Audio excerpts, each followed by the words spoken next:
Sekarang agama Muhammad sudah habis. Gembiralah. Kata mereka, bagaimana bisa wahai Abu Hakam? Kata dia, Muhammad sudah membuat cerita bualan. Bohong semua. Katanya, dia ceritain. Abu Jahal ini tidak sadar sedang promosi Isra Mi'raj. Katanya Muhammad bilang telah datang kepadanya begini. Diceritain panjang lebar semuanya Isra Mi'raj lengkap. Pada orang Quraisy. Orang-orang Quraisy diam semuanya. Kata Abu Jahal, tinggal ada satu orang. Kalau satu orang ini kita bisa goyahkan imannya, habis agama Muhammad. Kata mereka siapa? Wahai Quraisy, ketahuilah, kalau depan mata saya ada tembok warna putih, kemudian Muhammad bilang hitam, saya bohongkan mata saya. Lalu saya bilang, iya, hitam. Nah ini satu hal yang luar biasa ya. Kita pun harus berterima kasih kepada Musa alaihissalam atas jasanya. Kalau 50 waktu sholat, per 15 menit azan. Ya, siap nggak?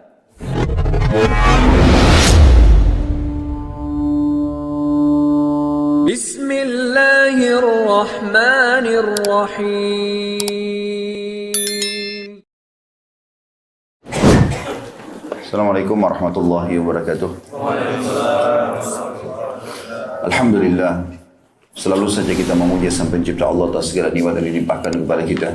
Allah berjanji dalam Al-Quran, A'udzubillahi minasyaitonirrajim, la in syakartum la azidannakum wa la in kafartum inna adzabi lasyadid.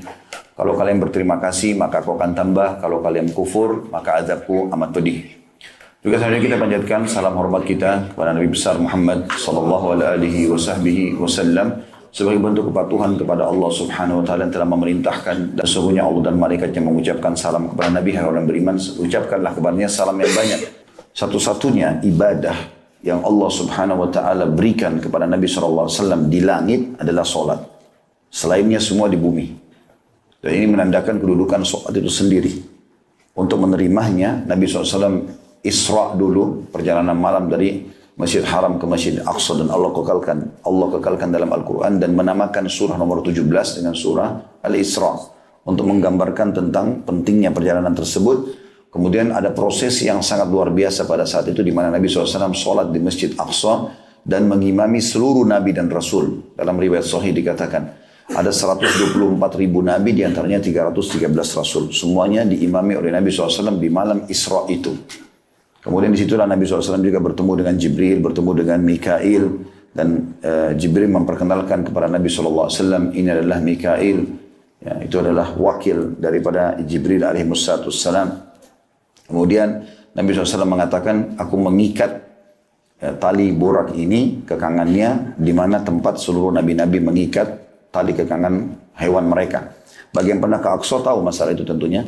Di sebelah kanan Masjid Qibli itu ada ruangan ke bawah dan ada besi yang diyakini oleh masyarakat setempat kalau itu tempat Nabi SAW mengikat boraknya. Kemudian Nabi SAW pun mi'raj dari langit atau ke langit. Mi'raj ke langit. Mi'raj artinya naik ke langit. Pertanyaan sederhana, kenapa Allah Subhanahu wa taala tidak melakukan atau tidak memerintahkan itu dari Masjid Haram Mekah saja? Langsung naik ke langit. Kenapa harus ke Masjid Aqsa? Berarti juga ada kedudukan khusus untuk Masjid Aqsa di sini. Dan terlalu banyak keutamaan Masjid Aqsa. Bagi yang belum pernah ke sana, saya berharap teman-teman bisa menjadwalkan satu waktu ke sana. Karena emang hadisnya banyak. Dan tidak usah khawatir dengan masalah, oh nanti akan ada peributan dan segala macam. Saya gambarkan Palestina itu kalau diibaratkan seperti meja ini. Saya kurang lebih sudah 4 kali masuk ke sana, masuk 5 kali insya Allah. Akhir bulan ini juga saya akan pergi. Itu kalau kita ibaratkan Palestina meja ini, semua sudah dijajah kecuali satu titik, namanya Gaza. Gaza itu kurang lebih jaraknya sekitar 183 km dari Masjid Aqsa. Jadi sangat jauh. Dan memang yang sering konflik adalah di wilayah ini. Karena bagi Israel mereka belum menguasainya. Dan di situ ada negara Palestina dan otoritas Palestina gitu kan. Nah di sini yang sering konflik. Kalau yang tempat lain umumnya tidak konflik. Kalau yang sering teman-teman nonton ya, di Masjid Aqsa terjadi ini dan terjadi itu ada dua sebab. Sebab yang pertama yang umum terjadi, sebagian masyarakat Palestina yang sudah merasa terkekang sekali dengan penjajahan ini, terganggu, maka mereka tidak boleh pegang senjata. Dia keluar dengan pisau dapur misalnya, lalu dia tusuk satu tentara Israel. Nah pada saat dia tusuk mati, Israel akan mengutus pasukannya untuk menangkap satu orang itu. Kalau sudah ketangkap, maka tidak ada lagi keributan. Seperti itulah. Karena Israel sendiri tidak mau buat keributan. Mereka tidak mau buat keributan. Karena mayoritas penduduknya adalah orang-orang Muslim di situ. 50%-nya Muslim. Sekitar 40% Yahudi, 10%-nya Nasrani. Ya, jadi Muslimnya banyak di sana. Dan mereka adalah buru-buru.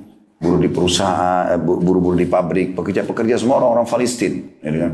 Makanya teman-teman kalau ke sana hotelnya hotel bisa kita pesan hotel Muslim, ya transportasi busnya Muslim, semuanya orang-orang Muslim. Ya. Dan di sana orang-orang Muslim tetap berdagang. Kalau kita dari hotel menuju ke Masjid Aqsa, kita akan temukan banyak sekali ya toko-toko Muslim, restoran Muslim, mereka berdagang.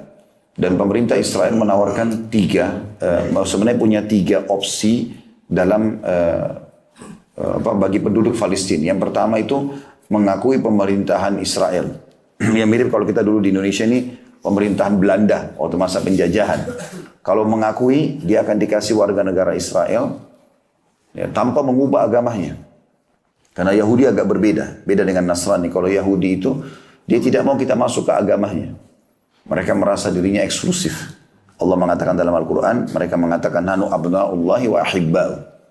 Kami ini adalah anak-anak Allah dan pilihan-pilihannya. Gitu kan? Kalau yang kedua adalah tidak mengakui, tidak mau ambil warga negara, tapi dia tidak mau buat masalah. Ini biasanya dikasih kartu. Dan itu bisa dikenal dari situ. Kalau warga Palestina ini, ya sudahlah, saya mau bekerja, saya mau cari hidup, selesai. Nah yang ketiga ini yang tidak menerima. Nah ini umumnya berkumpul di Gaza. Ini yang biasa ada masalah konflik dengan orang-orang Israel. Seperti itu keadaannya ya. Ini bukan pembelaan terhadap pemerintah Israel, tapi saya menceritakan apa adanya di situ. Dan ada buku saya tulis judulnya Palestina yang Terlupakan. Karena banyak orang yang tidak mau ke sana khawatir, takut, ada keributan segala macam. Padahal keutamanya sangat banyak.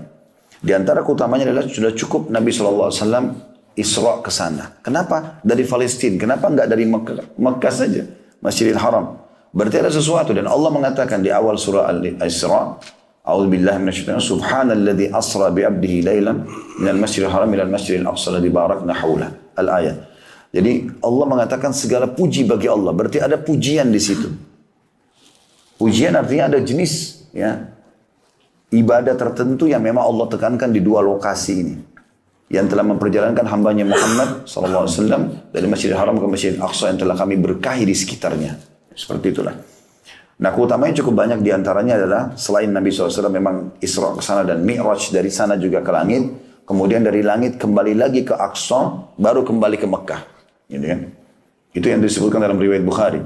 Bahwasanya Nabi SAW mengatakan kepada masyarakat Mekah, untuk memastikan aku benar-benar sudah Isra ke Palestina dan Mi'raj ke langit.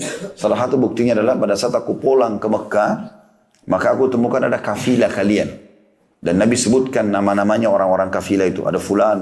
Karena Nabi lagi terbang di atas, kelihatan di bawah. Dan mereka kehilangan untahnya.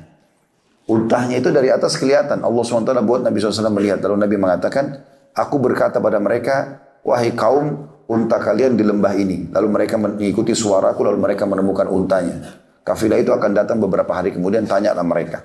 Pada saat mereka tiba di Mekah, ditanya oleh orang-orang Quraisy, ternyata mengatakan benar. Kami mendengarkan suara entah dari mana yang mengatakan unta kalian di lembah ini dan kami mendapatkan sesuai dengan suara itu. Intinya Nabi SAW kembali lagi dari langit ke Aqsa baru ke Mekah. Ini sama juga kasusnya seperti tadi. Bisa saja Allah langsung kembalikan ke Masjidil Haram. Apa yang sulit bagi Allah SWT? Naik dari Masjidil Haram, turun ke Masjidil Haram juga. Tapi Allah memampirkan Nabi SAW ke Aqsa berarti ada pesan ilahi. Itu bukan hal yang ringan gitu kan. Bisa juga Allah pilih yang lain. Masjid Aqsa ini, masjid yang dibangun ya, 40 tahun setelah Masjidil Haram. Dan yang membangunnya adalah Ibrahim AS. Sebagaimana seorang sahabat bertanya, ya Rasulullah, masjid apa yang pertama dibangun di muka bumi? Kata Nabi SAW, Masjidil Haram. Lalu masjid apa ya Rasulullah? Sahabat itu bertanya lagi. Kata Nabi SAW, Masjid Aqsa. Lalu sahabat itu bertanya, berapa jarak di antara keduanya? Kata Nabi SAW, 40 tahun. Jadi setelah Nabi Ibrahim AS membangun Ka'bah, sehingga menjadi Masjidil Haram di situ untuk tawaf dan ibadah. Lalu beliau kembali ke Palestina karena istri pertamanya Sarah di sana bersama anaknya Ishak, lalu dibangunlah Masjid Aqsa. Ada beberapa hal yang mesti dititik beratkan, mungkin dua riwayat saya sebutkan karena saya ingin masuk ke bahasan kita. Adalah hadis yang mulia dan ini harus jadi target kita sebenarnya.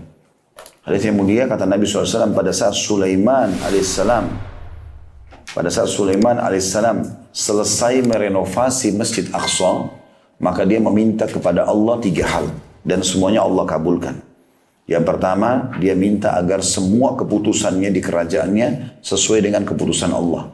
Artinya walaupun wahyu belum datang, kalau Sulaiman alaihissalam menghadapi sebuah kasus, beliau langsung bisa memutuskan dan itu sudah disetujui oleh Allah. Dan Allah kabulkan itu. Yang kedua, dia minta kerajaan tidak layak untuk orang sebelum dan sesudahnya. Dan Allah kabulkan. Dan ini yang ketiga jadi saksi bahasan kita. Kata Nabi SAW, Sulaiman meminta agar tidak ada seorang pun yang datang ke Masjid Aqsa sholat 2 rakaat. Ini sunnah atau wajib. Kecuali dibersihkan dosanya seperti baru dilahirkan oleh ibunya. Dan Allah kabulkan itu. Subhanallah, keutamaan ini hanya kita dapatkan kalau haji. Kata Nabi SAW, siapa yang haji tidak rafath, mengucapkan kalimat syahwat pada pasangan yang haram tentunya ya. Walaupun juga pasangan halal kalau lagi haram tidak boleh. Tidak fusuk, berbuat kejahatan, maka dia pulang seperti baru dilahirkan oleh ibunya. Nah ini, pahala yang didapatkan dengan keutamaan haji didapatkan bagi orang di Aqsa kalau sholat 2 rakaat. Sunnah ataupun wajib. Termasuk tahiyat masjid. Ini target yang luar biasa gitu. Dan teman-teman tidak usah khawatir dengan masalah kematian. Mati itu akan datang dimanapun kita berada. Kalau mau mati di sini ya mati di sini. Mati di Aqsa ya mati di Aqsa. Nggak ada urusannya sama mati. Kita mati pada saat itu. Dimanapun kita berada. Tidak ada hubungannya sama waktu atau tempat di situ. Karena memang Allah sudah, maksudnya tidak ada hubungannya sama tempat itu. Tapi hubungan sama waktu yang sudah Allah tentukan. Kalau datang ajal. Kata Nabi SAW, kalau Allah ingin mewafatkan seorang hamba di sebuah tempat, maka Allah buat dia punya hajat ke sana, lalu di sana direnggut nyawanya. Jadi nggak ada hubungannya dengan kita ke Aqsa nanti takut mati. Mati pasti akan datang, diranjang ataupun di sana gitu. Ini harus ditepis ini. Ya, pemahaman bahwasanya nanti takut ini, takut itu. Ya, apalagi memang kita masuk dengan visa resmi. Ya. Hadits yang kedua adalah Maimunah radhiyallahu anha bertanya, istri Nabi SAW, ya Rasulullah, beritahukan kepada kami tentang Masjidil Aqsa. Maka kata Nabi SAW, pergilah ke sana. Bahasa Nabi begitu, pergilah ke sana dan sholatlah. Karena dia sebaik-baik tempat sholat. Seseorang di antara kalian memiliki tanah di sekitar Aqsa sebesar atau seukuran tali kekangan kuda, asal dia bisa lihat Aqsa, lebih baik daripada dunia dan seluruh isinya. Lalu kemudian Maimunah berkata, ya Rasulullah, bagaimana dengan orang yang tidak mampu ke sana? Kata Nabi SAW, terangilah Aqsa itu. Maksudnya terangnya adalah berikan penerangan. Zaman dulu orang nyumbang minyak zaitun, kemudian ditaruh sumbu lalu dinyalakan sehingga menerangi Aqsa. Kata Nabi SAW, siapa yang menerangi Aqsa, kalau kita juga sekarang masuk, kalau dijabarkan ke renovasinya, gitu kan, pembayaran listriknya segala macam, maka dia seperti sholat di dalamnya. Juga dalam hadis lain disebutkan bahwasanya sholat di sana itu sama dengan 250 kali lipat dibandingkan tempat lain. Riwayat lain 500 kali lipat. Tapi yang sahih adalah 250. Ya, tentu Masjid Nabawi lebih besar, 1000. Dan Masjid Haram Mekah lebih besar lagi, 100.000. Tapi Aqsa juga punya keutamaan. Apalagi Nabi SAW mengatakan tidak boleh orang letih khusus mendatangi masjid kecuali 3. Masjid Haram Mekah, Masjid Nabawi Madinah, dan Masjid Aqsa di Palestina. Jadi banyak isu-isu yang tidak benar. Saya 3 tahun lalu waktu mau berangkat, mungkin pemberangkatan kami yang kedua, pas mau berangkat tanggal seperti ini, akhir-akhir Desember, karena saya pilih ini karena musim dingin ya, jadi supaya jemaah juga tidak keringatan pada saat kita beraktivitas jalan dari hotel ke masjid segala macam. Dan juga ada hal yang lain, pertimbangan saya, kalau musim dingin, umumnya para wanita pakai baju tertutup, gitu kan. Karena kalau musim panas, Aqsa ini agak berbeda, Palestina agak berbeda, kehidupan mereka masih bebas, kayak kita di Jakarta. Jadi mungkin perempuan banyak yang tidak pakai hijab. Musim dingin aja banyak yang tidak pakai hijab gitu kan. Apalagi ini kalau selain musim dingin. Kita khawatirkan nanti terjadi sesuatu yang tidak baik. Sementara kita mau niat umroh atau mau ibadah. Seperti itulah. Maka pertimbangannya cukup banyak. Dan juga di akhir-akhir Desember seperti ini. Itu karena ada Natalan. Orang-orang Nasrani pergi hajinya ke sana. Maka umumnya dipermudah oleh pemerintah Israel. Seperti itulah kurang lebih. Ya mudah-mudahan satu waktu Bapak Ibu bisa ke sana insya Allah. Dan saya sengaja mengangkat ini supaya menepis persepsi orang-orang kalau sulit untuk ke sana sebenarnya. Memang visa diperketat. Ya, satu-satunya negara yang minta nama kita, nama ayah, nama kakek itu cuma Israel saja. Yang lain tuh negara lain mudah semua, mau ke Turki, mau kemana-mana itu. Tapi kalau ini sedikit ada ketatnya. Yang jelas teman-teman waktu itu saya dapat 3 tahun yang lalu kurang lebih. Pas mau berangkat tanggal 25 Desember waktu itu, tanggal 23 ada foto masuk di foto, disebarluaskan di Timur Tengah. Kalau Masjid Aqsa hancur dibombardir oleh pemerintah Israel. Saya hubungi travel agent, ternyata mereka kontak ke Aqsa. Jadi teman-teman di Aqsa yang kami beli paketnya itu, foto, dia print kertas, tanggal, hari dan tahunnya pada satu tanggal 23 Desember, ya kan? 2016 atau 2012 waktu itu, dia print lalu dia foto di belakangnya Aqsa. Ini Aqsa nggak apa-apa. Ya. Jadi ternyata memang ada juga upaya mungkin dari pemerintah sana yang tidak mau orang-orang Islam datang. Karena kalau kita datang ke sana tuh masyarakat Palestina senang sekali. Bahkan sering waktu saya kenalkan diri saya dari Indonesia, saya dipeluk dengan mereka, tentu sama laki-laki ya. Perlu dibahasakan. Kemudian dia mengatakan, kamu datang ke sini sudah cukup buat kami. Tidak usah bawa sumbangan apa-apa. Terlebih lagi memang kita bisa bawa sumbangan tentunya ya. Pribadi saya selalu motivasi jemaah untuk itu. Kemudian nanti di Aqsa ada kotak amal, langsung masukkan ya, di situ.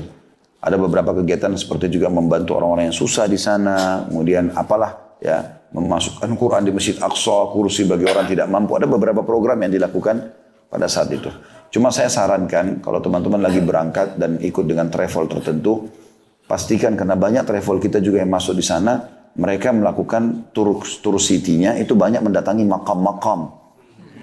Makam Nabi Musa, makam Nabi Yunus. Saya waktu datang ke sana tanya sendiri dan jauh-jauh tempatnya. Itu banyak buang waktu. Semestinya kita maksimalkan waktu di Masjid Aqsa. Sayang. Karena kebanyakan kita cuma pakai 3 hari, maksimal 5 hari. Kalau di tempat kami pastikan 5 hari, 4 malam diusahakan. Karena visa kalau sudah dapat itu 1 bulan. Nah ini makam-makam, saya tanya sendiri penjaga masjidnya itu, ini kuburan. Dia bilang bukan, ini cuma makam. Makam itu kayak prasasti. Jadi nggak ada jenazahnya Nabi Musa di situ, nggak ada jenazah Nabi Yunus di situ, nggak ada. Kalau Anda ngerti bahasa Arab, bisa tanya, gitu kan? Karena mungkin tidak semua orang bisa bahasa Inggris di sana, maka mereka menceritakan itu. Sering juga mendatangi ada tempatnya Salman Al-Farisi radhiyallahu anhu, dianggap di situ. Saya tanya sendiri penjaga, ini kuburannya Salman radhiyallahu anhu atau makam? Makam semua ini. Dan itu banyak tur dihabiskan dalam 3 hari di situ. Buang-buang waktu. Jadi saya sarankan kalau mau datang cuma ke Jericho. Jericho itu kota yang diyakini oleh sebagian masyarakat Palestina tempat lahirnya Nabi Isa. Walaupun orang-orang Nasrani di sana yakin Bethlehem lah tempatnya, gitu kan? Atau Baitul Laham dalam bahasa Arabnya. Tapi sebagian masyarakat meyakini orang-orang Muslimnya kalau di Jericho, karena Jericho ini terkenal dengan pohon-pohon kurmanya. Sementara dalam surah Maryam Allah menyebutkan Maryam bersandar di pangkal pohon kurma, dan itu pohon kurma terkenal sekali di sana. Makanya orang kalau ke Jericho itu belinya kurmanya. Kemudian yang kedua Hebron, kota Hebron ini kota Nabi Ibrahim AS. Diyakini ada kuburan Nabi Ibrahim AS. Itu lebih dekat kepada hal mungkin benar di situ. Selain daripada ini teman-teman lebih baik habiskan waktu di Masjid Aqsa dan sekitarnya. Apalagi kita belum tentu bisa setiap saat datang. Kalau Mekah sama Madinah kan sangat terbuka, Masya Allah. Di sana belum tentu. Bisa Bapak Ibu hari ini, bulan atau pada saat berangkat sekarang keluar visanya, belum tentu berangkat akan datang keluar visanya. Ya. Saya pernah dari 5 kali perjalanan, itu 1 kali pernah visa saya nggak keluar. Dan itu mereka pengajuan visanya harus 1 bulan. Jadi kayak sekarang Desember ini kita ajukan di November. Nanti keluar kepastiannya itu 1 minggu sebelum berangkat. Jadi bisa berangkat, bisa enggak. Maksudnya masuk ke Aqsa-nya ya. Tapi biasanya jemaah ikut sampai ke Jordan kalau nggak bisa masuk ke Aqsa. Mereka kita buatin tur sendiri di Jordan. Karena di Jordan juga ada Gua Ashabul Kahfi, ada kota Petra, gitu kan. 7 keajaiban dunia itu, dan juga ada ada Wadi Rum, padang pasir yang dijadikan sebagai tempat rekreasi oleh pemerintah Jordan. Baik, intinya teman-teman, Aqsa ini punya kedudukan, dan itu terjadi pada saat Nabi SAW akan menerima sholat. Ya. Saya akan bacakan hadisnya. Hadis Mi'raj. Mi'raj artinya naik tadi ke langit dan perintah sholat 5 waktu. Hadis nomor 99 dan sanadnya sahih dari Anas bin Malik radhiyallahu anhu bahwa Rasulullah SAW bersabda, kata baginda Nabi SAW, didatangkan kepadaku seekor burak. Apa itu burak? Disebutkan, yaitu tunggangan yang berwarna putih lagi panjang dan lebih besar daripada keledai dan lebih kecil daripada bighal, peranakan kuda dan keledai. Ia atau burak itu meletakkan telapaknya sejauh pandangan mata. Beliau melanjutkan, kemudian aku menungganginya hingga sampai di Baitul Maqdis. Beliau bersabda, lalu aku menambatkan pada lingkaran yang biasa dipakai para nabi untuk menambatkan tunggangannya. Beliau SAW bersabda lagi, kemudian aku masuk masjid untuk sholat 2 rakaat di dalamnya. Kemudian aku keluar, lalu Jibril AS datang kepadaku dengan membawa bejana berisi khamar dan bejana berisi susu. Lalu aku memilih susu. Jibril pun AS mengatakan, kau telah memilih fitrah. Kemudian kami dibawa naik ke langit. Titik-titik di sini. Kemudian perawi melanjutkan hadis tersebut dan di dalamnya disebutkan. Jadi tadi saya bilang dalam bahasa Arabnya tadi fadzakar al-hadis, maksudnya di sini diringkas hadis ini karena panjang sekali. Kemudian diringkas sampai di sini. Saksi bahasan yang ingin diteruskan adalah lalu kata Nabi SAW, aku terus berbolak-balik kepada Robku dan kepada Musa AS hingga dia berfirman, wahai Muhammad, sesungguhnya itu 5 kali sholat dalam sehari semalam. Masing-masing sholat bernilai 10. Jadi semuanya bernilai 50 sholat. Barang siapa yang berniat mengerjakan kebaikan dan belum melakukannya, maka dicatat untuknya 1 kebaikan. Jika dia melakukannya, maka dicatat untuknya 10 kebaikan. Barang siapa yang berniat melakukan keburukan dan belum melakukannya, maka tidak dicatat sedikit pun. Jika telah melakukannya, dicatat 1 keburukan. Beliau SAW bersabda, kemudian aku turun hingga sampai kepada Musa AS. Lalu aku memberitahukan kepadanya. Dia mengatakan, kembalilah kepada Rabbmu dan mintalah keringanan kepadanya. Rasulullah SAW bersabda, aku katakan, aku telah bolak-balik mendatangi Rabbku sampai aku malu kepadanya. Dalam hadits Abu Dzar radhiyallahu anhu, lanjutannya dulu, saya akan syarahkan sekalian nanti insyaAllah. Dari Nabi SAW bahwasanya Allah Azza wa Jal, Allah Maha Mulia dan Maha Suci, berfirman, Hiya khamsun wa khamsun, la yubaddalul qawlu ladayya. Itulah 5 dalam amalan dan 50 dalam pahala. Keputusanku tidak dapat diubah lagi. Diriwayatkan oleh Bukhari Muslim. Hari ini teman-teman seperti biasa kita akan bedah manfaat-manfaat yang bisa kita ambil. Yang pertama adalah didatangkan kepadaku seekor burak, yaitu tunggangan yang berwarna putih lagi panjang. Bisa bermakna panjang adalah besar. Yang lebih besar daripada keledai. Tentu di Indonesia kita belum biasa melihat ini, tapi teman-teman bisa mencari di YouTube banyak, di Google fotonya keledai, gitu kan. Kalau ada yang mau lihat, sehingga tahu gitu, keledai itu seperti apa sih? Karena memang keledai ini juga ada disebutin dalam Al-Quran, dalam surah Luqman ya, tapi tentang suara dia yang buruk. Ya. Yang Allah SWT berfirman, A'udzubillahi minasyaitonir rajim, inna ankaral aswati la sautu hamir. Sesungguhnya suara yang paling buruk adalah suara keledai, karena kalau dia teriak bersuara itu suaranya ribut sekali. Ya. Tapi bukan itu yang kita ingin titik beratkan. Perlunya mengetahui masalah keledai hanya untuk supaya punya ilmu pengetahuan tentang keledai itu apa. Nah, keledai ini seringkali dikawinkan sama kuda. Ya. Nanti akan keluar satu jenis hewan mirip di antara keduanya, itu namanya bigal. Nah, bigal ini atau bagal itu biasa dipakai oleh raja-raja. Jadi dia lebih indah dari kuda dan lebih tinggi dari keledai, yang keledai lebih pendek, gitu kan.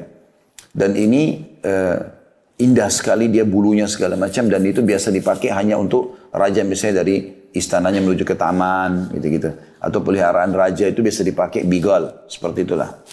Nah, Nabi SAW menggambarkan di sini, mengatakan burak itu adalah tunggangan yang berwarna putih lagi panjang, yang lebih besar daripada keledai dan lebih kecil daripada bigal, atau peranakan kuda dan keledai. Ini sebabnya tadi kenapa kita jelaskan 2 jenis hewan ini ya. Kalau mau tahu keledai juga, masuk dalam jenis keledai itu kuda zebra. Kita biasa bilang zebra. Ya, itu sebenarnya dia jenis keledai. Jadi keledai ini dalam Islam pun punya hukum syar'i ya. Keledai ada 2 macam. Ada keledai himar ahli dan himar wahsyi. Himar ahli adalah keledai yang hidup bersama manusia. Biasanya warnanya abu-abu atau coklat. Dia agak pendek. Ya, kalau teman-teman yang pernah ke negara-negara Arab kayak ini, kalau mau ke Aqsa, biasanya lewat Jordan. Di Jordan itu kalau di kota Petra, mereka ada sewain keledai. Dilihat di situ sewain untuk naik-naik gunung, lihat sekitar gunung itu biasanya ada. Nah, keledai yang ahli ini, yang hidup sama manusia, yang warna abu-abu atau coklat, hukumnya haram dimakan. Nggak boleh dimakan. Nabi SAW mengharamkan hukum memakan keledai ahli atau keledai yang hidup sama manusia ini, yang berwarna abu-abu atau coklat, di perang Khaybar. Pada saat itu sahabat lagi kelaparan sekali, mereka nggak punya makanan, habis ya karena 43 hari mengepung benteng Khaybar, benteng pertama, di sana ada 9 benteng. Itu masih belum bisa menembusnya dengan izin Allah SWT tentunya. Lalu Nabi SAW keluar dari kemahnya melihat kendi-kendi, bukan kendi, panci, periuk-periuk ya, untuk masak itu penuh. Dan lagi dimasak semuanya untuk pasukan. Kata Nabi SAW, apa ini? Mereka mengatakan keledai liar ya Rasulullah. Maksudnya tadi ini. Keledai yang ahli ini. Ya. Maka Nabi SAW mengatakan, buanglah semua karena Allah telah mengharamkannya. Maka pada hari itulah Nabi SAW mengharamkan keledai itu. Dan Nabi SAW mengharamkan semua hewan yang bertaring di perang Khaybar itu. Dan Nabi SAW melarang pernikahan mut'ah. Menikmati hanya sesaat itu nggak boleh. Diharamkan seperti orang-orang Syiah lakukan gitu. Kemudian keledai yang kedua adalah keledai wahsy, keledai yang liar. Itu adalah zebra dan itu halal hukumnya. Karena dasarnya memakan kuda sama zebra ini hukumnya halal. Karena mereka termasuk hewan yang tidak bertaring. Ya. Tapi khusus keledai yang hidup sama manusia tidak boleh. Nah, Nabi SAW menggambarkan burak ini antara keledai sama bigal. Ya. Kemudian dikatakan sifatnya, kecepatannya burak ini. Burak itu meletakkan telapaknya sejauh pandangan mata. Artinya sangat cepat. Mungkin hanya hitungan sesaat sudah langsung tiba di Masjid Aqsa. Ya, makanya waktu Nabi SAW pulang dari Isra dan Mi'raj ini, beliau jalankan Isra itu jalan malam hari. Itu subuh, pagi, udah sampai lagi di Mekah. Maka beliau lagi duduk di depan Ka'bah. Jadi merenungi kejadian semalam ini. Karena kejadian Isra Mi'raj ini luar biasa gitu. Luar biasa. Jalan, ya, terbang, bukan jalan ya, terbang dengan kuda bersayap. Tidak pernah ada kuda bersayap. Burak bersayap. Kemudian terbang dari Masjid Haram ke Masjid Aqsa. Ini biasanya tradisi orang Quraisy. Kalau penunggang kuda yang kuat, anak muda dan kudanya kuat, non-stop jalan sebulan. Sebulan dari Masjid Haram ke Masjid Aqsa. Itu kalau cepat non-stop ya. Kalau mereka kafilah, unta, kuda-kuda jalan pelan-pelan itu bisa 2-3 bulan baru sampai. Jauh sekali. Maka Nabi SAW masih merenung kejadian tersebut. Ini luar biasa ini. Kalau zaman sekarang mungkin orang sudah ada pesawat, mungkin orang pikir, oh iya mungkin bisa lebih cepat. Itu pun tidak masuk akal. Sekarang aja kalau kita terbang dari Jeddah ke Amman, itu butuh 1 jam. Mungkin ke Palestina juga sekitar gitu, 1,5 jam pakai pesawat. Jadi sama dari sini ke Surabaya gitu kan. Tapi bisa ditempuh dalam 1 malam. Tapi zaman dulu memang orang lama perjalanannya. Intinya teman-teman sekalian, waktu Nabi SAW pulang balik nih, dalam semalam. Ya, kalau sekarang pun misalnya ada orang bilang, saya baru berangkat umroh tadi habis subuh, sekarang saya sudah balik lagi. Antum percaya nggak? Ada pesawat gitu kan. Nah mirip keadaan orang Quraisy pada saat itu. Maka Nabi SAW duduk, sudah terbit matahari, duduk depan Ka'bah, merenungi kejadian semalam ini luar biasa gitu. Selain Isra ke Masjid Aqsa, naik burak, naik lagi ke langit. Itu di langit itu langit 1, langit 2, langit 3 sampai langit 7 ketemu sama nabi-nabi. Ketemu dengan Nabi Yusuf, ketemu dengan Nabi Isa dan sepupunya Nabi Yahya, ketemu dengan Nabi Harun, ketemu dengan Nabi Musa, ketemu dengan Nabi Ibrahim alaihissalam, ketemu dengan Nabi Idris. Jadi ketemu dengan Nabi Yusuf ya. Di 7 lapis langit ini ketemu. Di setiap langit itu ada nabi-nabi tertentu. Jadi ini kejadian juga yang luar biasa. Nabi SAW belum pernah naik ke langit kecuali pertama kali pada saat itu. Juga bertemu langsung dengan para nabi-nabi. Ya secara langsung lalu ngobrol sama mereka. Kemudian juga sampai ke Sidratul Muntaha lalu menerima perintah sholat. Kemudian kembali lagi ke Aqsa, kembali lagi ke Mekah. Maka Nabi duduk merenungi kejadian pada saat itu. Dan juga ada riwayat-riwayat yang menyebutkan pada saat perjalanan Isra itu Nabi SAW diperlihatkan segala jenis siksa kubur. Ya, siksa kubur. Maka dilihatkanlah pada saat itu. Intinya kisah yang sangat panjang Isra dan Mi'raj itu. Nah Nabi SAW duduk di depan Ka'bah merenungi kejadian semalam. Lewatlah Fir'aunnya umat ini. Ya, Abu Jahal. Lewat. Lalu dia mengatakan, hai Muhammad, kenapa kok kayak orang begitu? Kayak kalau kita mungkin melongo-longo, orang yang bingung. Kenapa? Menurut dia seperti itu. Tapi Nabi SAW bukan bingung. Nabi malah terkagum-kagum dengan kejadian itu. Karena beliau pada saat tiba di Sidratul Muntaha menggambarkan Sidratul Muntaha itu dipenuhi dengan perhiasan-perhiasan seperti kuping-kuping gajah dan sulit untuk digambarkan keindahannya. Jadi Nabi SAW menggambarkan bagaimana keadaan langit itu. Maka Nabi SAW dengan polosnya cerita. Gitu kan? Semalam datang kepada saya Jibril membawa burak. Burak itu kuda bersayap. Kemudian terbang ke Palestina. Gitu kan? Kemudian di sana saya ketemu sama Nabi-Nabi. Saya sholat Masjid Aqsa. Kemudian saya mi'raj ke langit. Langit pertama ketemu sama si fulan. Nabi sebutin semua nama Nabi sampai saya terima waktu sholat. Lalu saya kembali lagi ke Aqsa. Saya kembali ke Mekah. Panjang lebar. Pertama kali Abu Jahal mau dengar cerita Nabi nih. Selama ini gak pernah mau gitu. Tapi subhanallah dasarnya orang jahat gitu kan. Jadi dia dengar bukan untuk dapat hidayah. Lalu dia mengatakan, apa benar ini semua yang kau lakukan hai Muhammad? Perjalanan yang kami jalan 1 bulan dengan kecepatan kuda terbaik kami dan anak muda terkuat kami. Pergi, pulang berarti 2 bulan dalam 1 malam kau lakukan? Kata Nabi SAW, iya. Apa kata Abu Jahal? Pertama kali juga dia lakukan ini. Kalau saya kumpulkan masyarakat Mekah, kau mau ceramah nggak? Sampaikan nih. Kata Nabi SAW, tentu saja. Tapi tujuannya bukan supaya masyarakat Mekah percaya. Ini kesempatan nih bagi dia. Kesempatan nih berita bohong. Masa nggak masuk akal bagi dia gitu kan.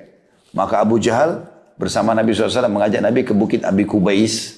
Bukit Abi Kubais ini bukit tempat iklan di Mekah. Zaman dulu nggak ada medsos, nggak ada pengeras suara. Jadi di dekat Sofa, antara Sofa dengan Ka'bah itu dulu ada bukit di situ. Namanya Bukit Abi Kubais, sekarang sudah tidak ada tentunya.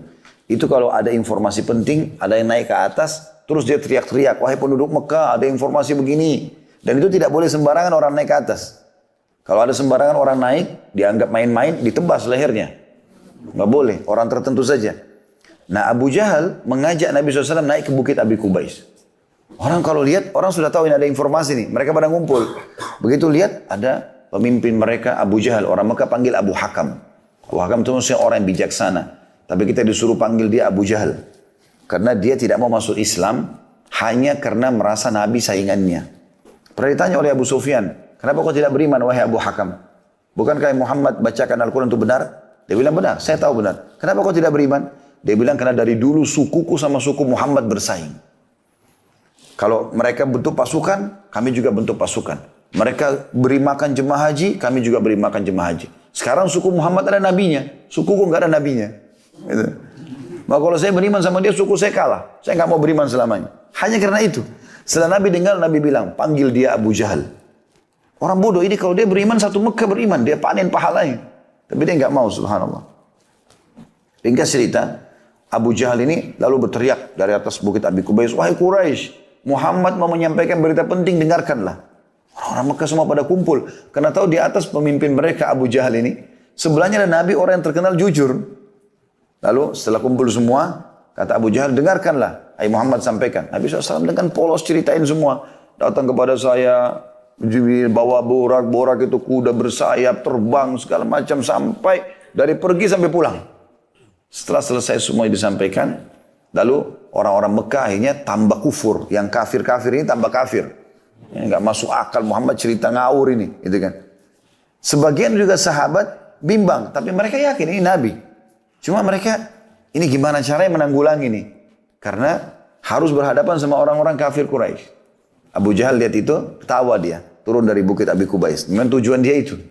Dia bilang sekarang agama Muhammad sudah habis. Gitu. Sambil turun dia dari gunung itu.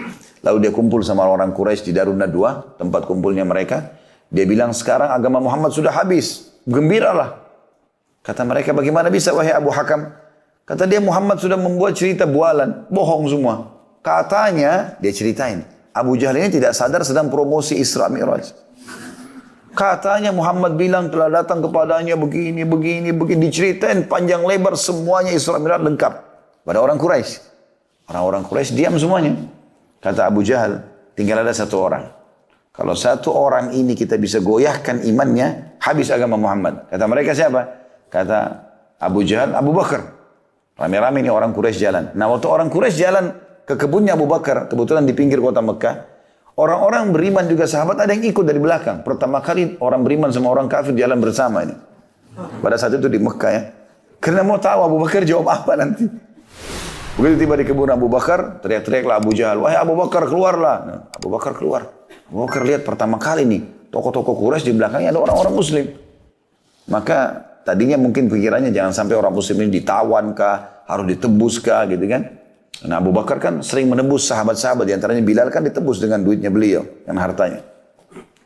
Maka Abu Bakar mengatakan, ada apa wahai Abu Hakam?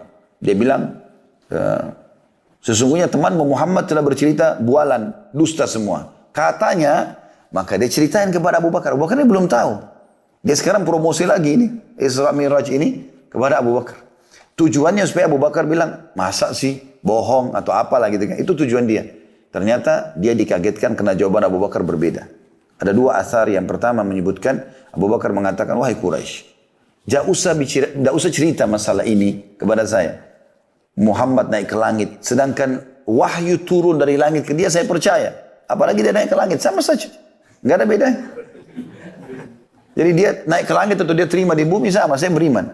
Riwayat lain ini yang unik. Dia mengatakan, wahai Quraisy, ketahuilah kalau depan mata saya ada tembok warna putih, kemudian Muhammad bilang hitam, saya bohongkan mata saya. Lalu saya bilang, iya hitam. Bayangin ya, kalau ini tembok nih, Pak Widi bilang, ini tembok warnanya coklat Ustaz. Ah masa sih? Kan kita bisa begitu. Misal contoh kalau warnanya hitam, contoh misalnya. Tapi ini enggak. Abu Bakar bilang, kalau misal Muhammad mengatakan tembok itu hitam dan warnanya putih, saya akan bohongkan mata saya. Oh ya, mata saya yang salah. Muhammad yang benar, hitam berarti. Walaupun putih, saking kuatnya imannya. Maka akhirnya Abu Jahal terpatahkan hujahnya dan akhirnya dia meninggalkan Abu Bakar. Abu Bakar tahu ini ada masalah nih. Abu Bakar ikut sama orang-orang Muslim. Yang lain sahabat, mana Rasulullah? Ada di Bukit Abi Kubais. Abu Bakar datang. Sambil jalannya, sebenarnya Nabi SAW lagi ada yang nanya-nanya sama beliau, memastikan segala macam. Abu Bakar sambil jalan sambil mengatakan, ya Rasulullah, ngangkat suara. Orang-orang pada balik semua kepada Abu Bakar. Sengaja Abu Bakar lakukan ini.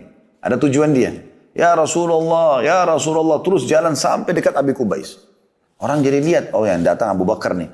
Lalu naik ke sebelah Nabi SAW, lalu dia mengatakan, ya Rasulullah, Abu Hakam atau Abu Jahal disebutkan. Abu Jahal telah menceritakan kepadaku bahwasanya Anda berkata, lalu Abu Bakar ulangi semua ini cerita Isra Mi'raj. Tujuannya supaya orang makin dengar. Lalu setelah selesai kata Abu Bakar satu kalimat, ya Rasulullah, apakah itu benar? Nabi SAW jawab, iya wahai Abu Bakar. Maka kata Abu Bakar, Anda pasti benar. Langsung kalimat itu. Ternyata kalimat Anda pasti benar ini, itu membuat sahabat-sahabat yang tadinya butuh hujah ini, oh iya benar nih, gitu kan. Sudah selesai, ditutup tuh. Dan lagi syubhat kepada orang beriman gitu kan. Lalu Abu Bakar setelah itu menyampaikan tugasnya sudah selesai. Nabi SAW lalu berkata, wahai Quraisy, kalau kalian masih belum percaya, maka ketahuilah pada saat saya pulang dari Palestina ke sini, saya lihat kafilah kalian. Dan mereka kehilangan unta. Lalu saya mengatakan kepada mereka dari atas, unta kalian ada di lembah fulan, ambillah. Maka mereka pun mengikuti suara saya dan kafilah itu akan datang beberapa hari lagi. Tanya mereka tentang kebenaran ini. Maka orang-orang Quraisy nunggu beberapa hari kemudian datang kafilah tersebut. Baru depan pintu, namanya pintu, waktu itu pintu gerbang Mekah namanya pintu Bani Syaibah. Suku Syaibah dekat situ tinggalnya. Lalu orang Quraisy begitu melihat kafilah tersebut lewat. Dan Nabi SAW sempat sebutin ya, nama-nama mereka, jenis warna-warna untanya. Bahkan kalau nggak salah unta bagian depan ada kain di lehernya Nabi sebutin. Gitu kan. Yang jelas, waktu datang kafilah seperti yang Nabi gambarkan. Lalu orang-orang Quraisy bertanya, hai Quraisy, ditanya Quraisy Mekah tanya kepada Quraisy di sana. Hai Quraisy, kalian dari mana? Kami dari Palestina. Ini belum masuk ke Mekah, jadi belum ada yang bertanya sama sekali. Nggak mungkin direkayasa gitu kan. Apakah kalian kehilangan sesuatu di jalan waktu sementara dari Palestina ke sini? Mereka bilang, iya. Kami kehilangan unta. Lalu apa yang terjadi? Kami mencari. Sementara kami nggak ketemukan, lalu kami dengar ada suara mengatakan, hai Quraisy, unta kalian di lembah fulan. Kami ikuti dan kami temukan. Maka seperti yang Nabi sampaikan, sekarang Quraisy yang di kafilah bertanya kepada Quraisy yang di Mekah, hai Quraisy, dari mana informasi ini? Kami sendiri belum ada yang masuk ke Mekah, belum ceritain. Kata mereka, dari Muhammad. Semenjak itu, kebalik keadaan orang Mekah yang tidak beriman Isra Mi'raj jadi meyakini kejadian Isra dan Mi'raj. Gara-gara kejadian. Dan ini peran Abu Bakar sangat besar radhiyallahu anhu. Ya. Itu yang diambil pelajaran dari makna ini. Kemudian selanjutnya, potongan yang kedua, kalau mau dikasih angka di situ, kemudian aku menungganginya hingga sampai di Baitul Maqdis. Jadi kalimat Baitul Maqdis. Bait artinya rumah, Maqdis maksudnya disucikan, rumah yang disucikan. Ya. Ini nama lainnya Masjid Aqsa. Kalau Masjid Aqsa, Aqsa artinya jauh. Allah SWT menggunakan kalimat ini di awal surah Isra untuk menggambarkan jauhnya jarak itu. Subhanalladzi asra bi'abdihi minal masjidil harami ilal masjidil aqsa. Ya. Maha suci Allah telah memperjalankan hambanya di malam hari dari Masjidil Haram ke masjid yang jauh, Masjid Aqsa. Tapi beberapa hadis menyebutkan nama khusus masjidnya Baitul Maqdis. Ya, Baitul Maqdis. Kemudian selanjutnya itu pelajaran tentunya tentang masalah Baitul Maqdis. Potongan yang ketiga. Lalu aku menambatkan pada lingkaran yang biasa dipakai para nabi untuk menambatkan tunggangannya. Ini potongan ketiga. Jadi ada riwayat lain menjelaskan kata Nabi SAW, sesungguhnya tidak ada seorang nabi pun kecuali memang Allah pernah buat mampir atau singgah di Aqsa, di Masjid Aqsa atau di Baitul Maqdis. Ini menandakan memang luar biasa masjid ini. Karena semua nabi-nabi, 124 ribu nabi, di antaranya 313 rasul, semuanya sudah pernah mampir di situ. Dan umumnya semua menunggangi tunggangan yang diikat di tempat yang sama. Makanya saya bilang kalau teman-teman satu waktu insya Allah Allah mudahkan ke sana. Kalau ini lokasi Masjid Aqsa, kurang lebih 1,4 hektar. Seingat saya 14.000 sekian itu meter. Itu ada kotak masjid, kayak tembok masjid, tapi ini lebih banyak pelataran yang kosong, tidak ada bangunannya. Nanti di situ kita akan temukan begitu jalan, mungkin kurang lebih masuknya, kalau saya tidak salah ya, sekitar 100 meter, maka akan ada Qubbatus Sakhra, yang warna kuning emas itu di tengah-tengah. Maka kalau kita jalan lagi, ada di depan sekali, yang tempat imamnya, itu adalah Masjid Qibli namanya. Masjid Qibli. Nah, di sebelah kirinya ada lagi dinamakan Musalla Marwani gitu kan. Di sebelah kanannya itu ada tempat ini mengikat burak itu. Jadi nanti ada kayak ruangan di sebelah kanan kiblat itu, Masjid Qibli itu, kita turun tangga, di bawah sekali ada itu. Ya, Allah alam itu diyakini sama mereka, tapi dalam hadis ini disebutkan masalah itu. Dan itu sampai sekarang masih dijaga. Ya, kalau teman-teman pernah dengar tembok peratapan punyanya orang-orang Yahudi, itu pas di sebelah tembok yang ada ikatan borak ini. Tapi ini masih masuk lokasi kekuasaan muslimin. Tembok yang ratapan itu tempat mereka pukul-pukul kepalanya, berdoa segala macam itu. Di sebelah tembok yang ada ikatan borak ini.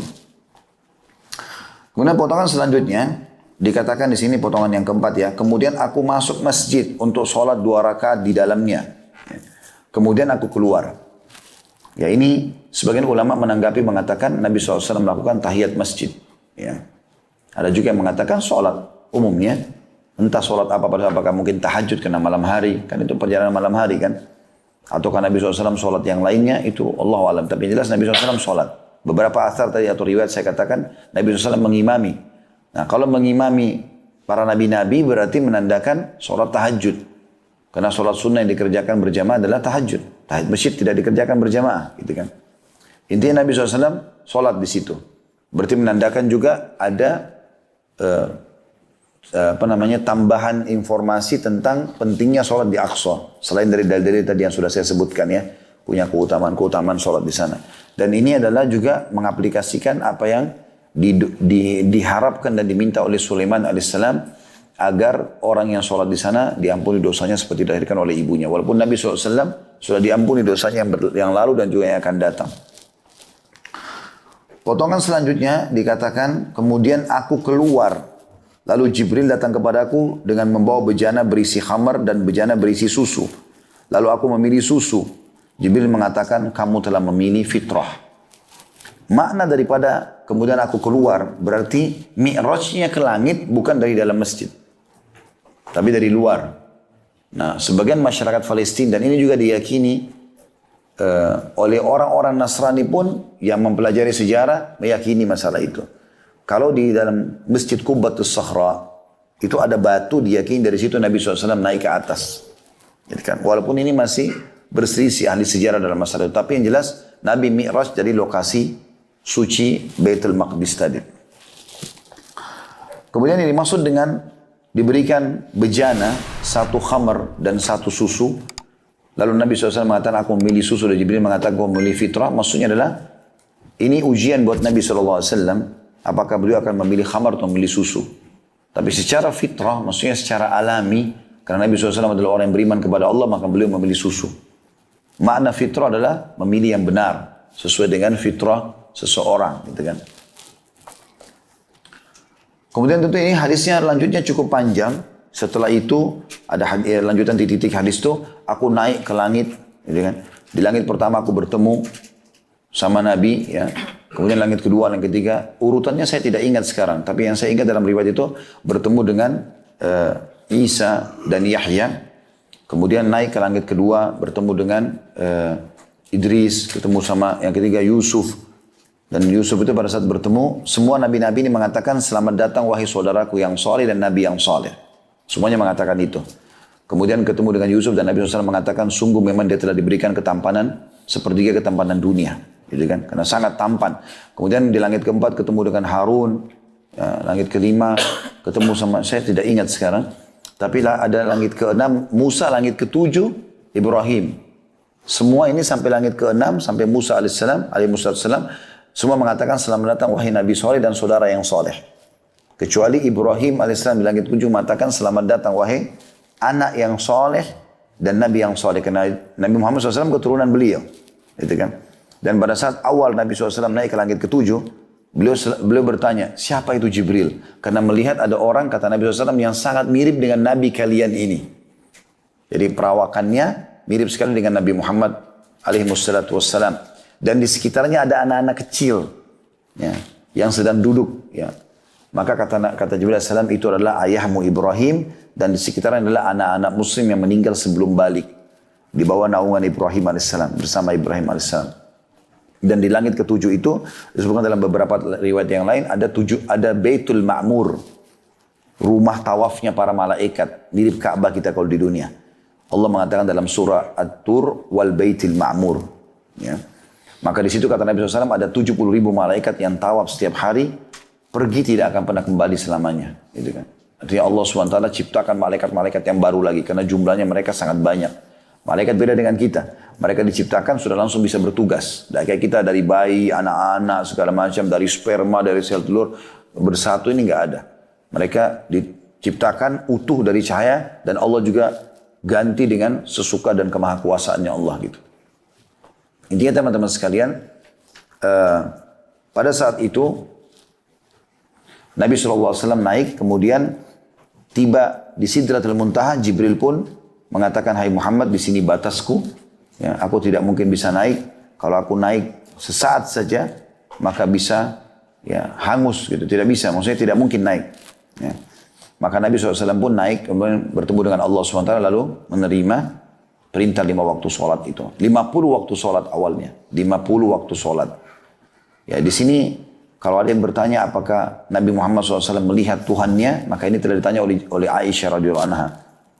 Pada saat Nabi SAW pulang Isra Mi'raj, kemudian beliau setelah itu di tahun 2 Hijriah sebelum perang Badar, Nabi SAW menikah dengan Aisyah, dan Aisyah bertanya radhiyallahu anha, ya Rasulullah, hal tara rabbak, apakah anda melihat Tuhan anda pada saat lagi Mi'raj ke langit itu? Maka Nabi SAW menjawab, Allah nurun ala nur anna arah. Allah itu cahaya di atas cahaya, bagaimana aku bisa melihatnya? Berarti Nabi SAW bertemu dengan Allah, iya, tapi belum melihatnya. Seperti itulah. Dan memang ini, ya hampir kalau tidak salah, umumnya pendapat ulama mengatakan belum ada yang melihat Allah di muka bumi ini, termasuk Nabi-Nabi.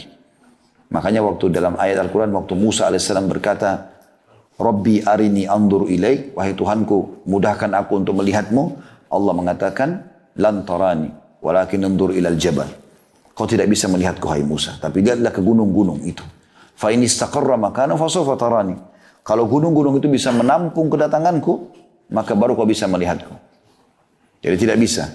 Falamma tajalla rabbul jabal, pada saat Allah dengan kemahakuasaannya Allah mau ke gunung itu, maka ja'alahu dakka. Semuanya hancur lebur.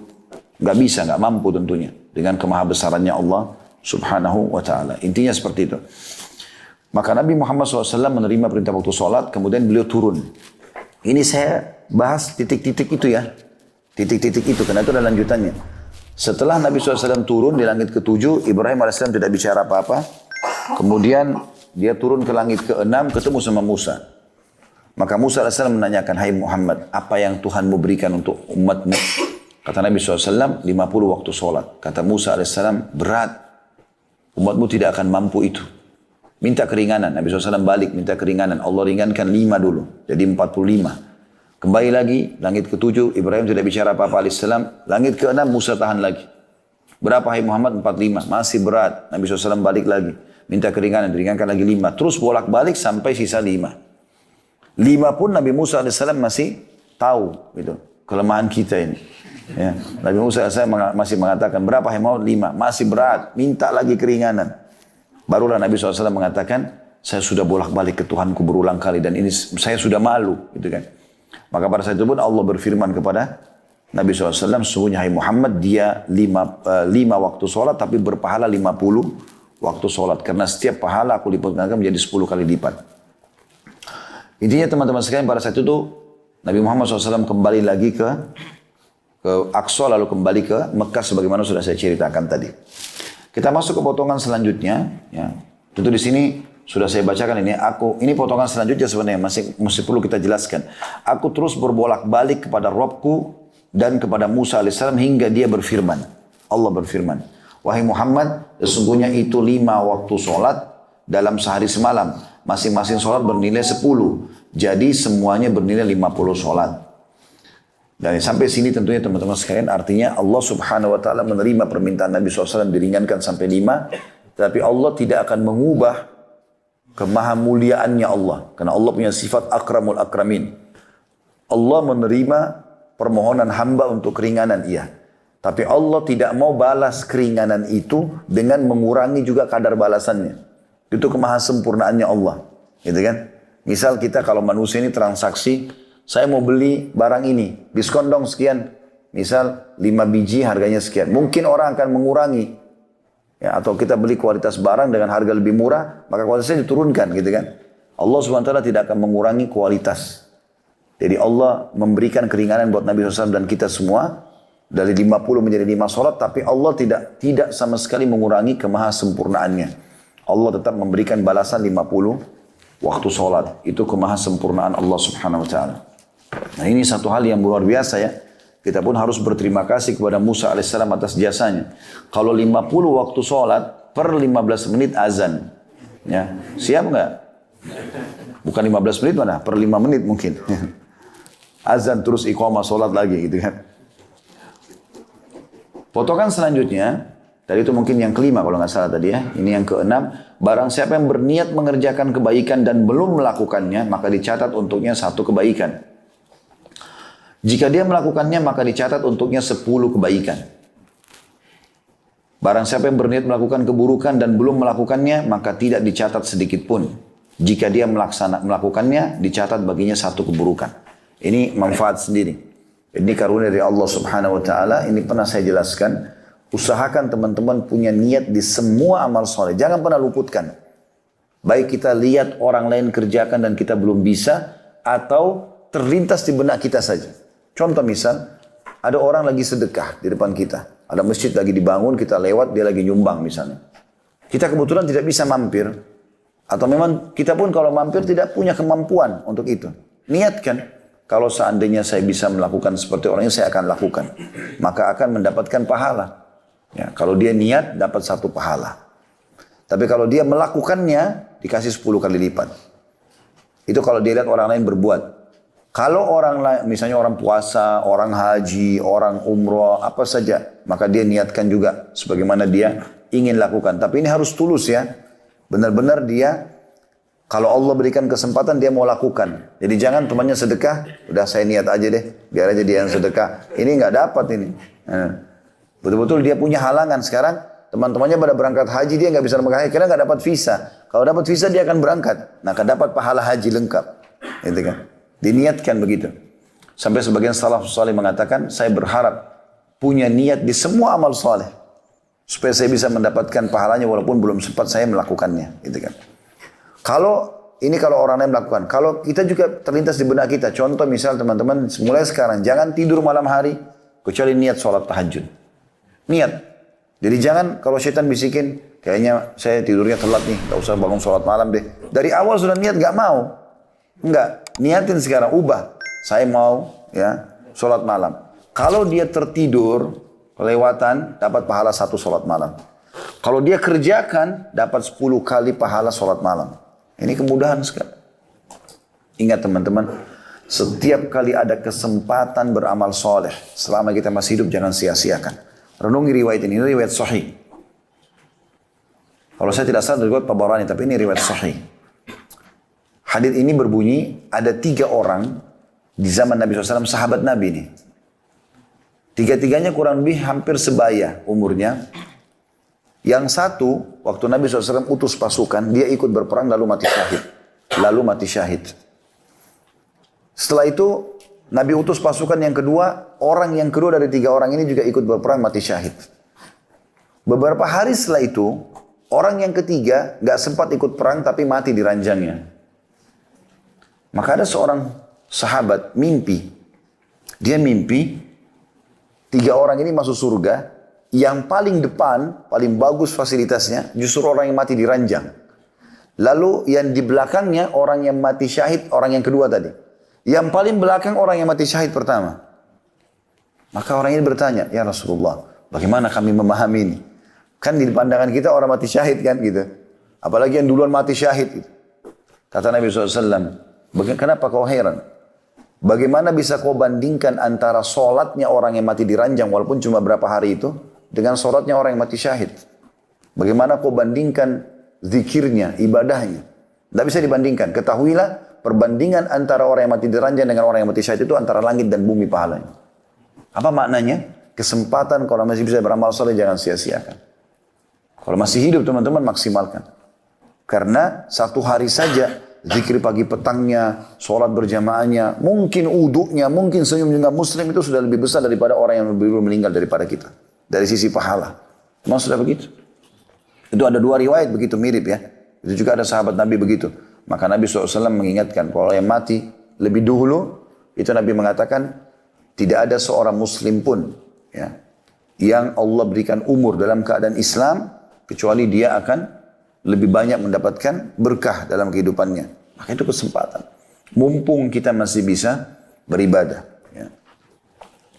Selanjutnya juga dikatakan, dan siapa yang niat melakukan keburukan, dia niat mau zina, mau bohong, mau nipu, lalu dia batalkan, ini karena Allah tentunya, bukan karena ban mobilnya pecah, bukan karena hujan lebat, memang karena Allah larang, gak usah deh, jiwa saya kayaknya terganggu nih, merasa terkekang, ya udah berhentiin karena Allah dapat pahala, 1 pahala. Kalau dia kerjakan, dicatat baginya 1 dosa saja. Dan ini rahmat Allah yang sangat luas. Kemudian di sini ada, ini sebenarnya selanjutnya adalah lanjutan potongan yang sebelumnya. Kemudian aku turun hingga sampai kepada Musa AS, lalu aku memberitahukan kepadanya dan dia mengatakan, kembalilah kepada Rabbmu dan mintalah keringanan kepadanya.